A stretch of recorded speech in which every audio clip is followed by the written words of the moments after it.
All right, I'm going to show you how to install a breaker into a breaker box. And no, it's not as scary as it looks. But yeah, electricity can absolutely kill you if you're reckless, so let's not be that guy. First thing, turn off the main breaker. It's usually at the top of the panel and sometimes takes a little force to switch off. This kills power to all the circuits inside the house, but not the incoming wires above it.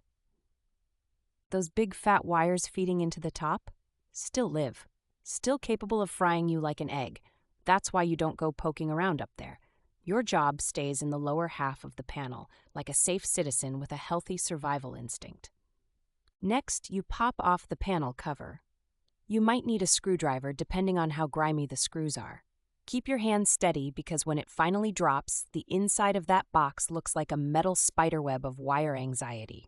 Before we go plugging stuff in, check your breaker style. Is it a square D, Siemens, Eaton? They don't play nice with each other. Mixing the wrong one in is like forcing a puzzle piece where it doesn't belong. Looks fine until something shorts out. Now you find a slot in the panel, an empty one obviously. You might have to knock out a metal filler tab if it's a fresh opening. Pro tip, hold it with pliers and twist, not with your fingers. Those edges are evil. Hook up your wire to the breaker. Strip about a ½ inch of insulation, insert it into the breaker's terminal screw, and tighten it until the conductor bites in there. Don't over-tighten like a gym bro, just firm and snug. Snap the breaker into the panel. The back hooks into a metal rail, and the front clips down firmly. You'll feel it when it locks in. If it's loose or jiggly, something is wrong. You need to back up and check your placement. Now route that wire neatly along the side and back of the panel and land the neutral and ground wires to their terminals. If you're doing a 240-volt breaker, you'll have two hots. Respect both like dual cobras. Double-check every terminal with a screwdriver just in case something got missed.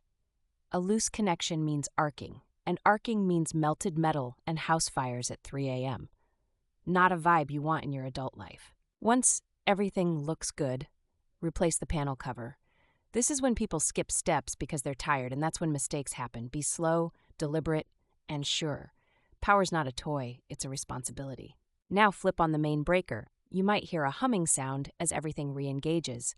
Then turn on your new breaker and test the connected outlet or device. If everything lights up like it should, congrats! You just leveled up as a homeowner.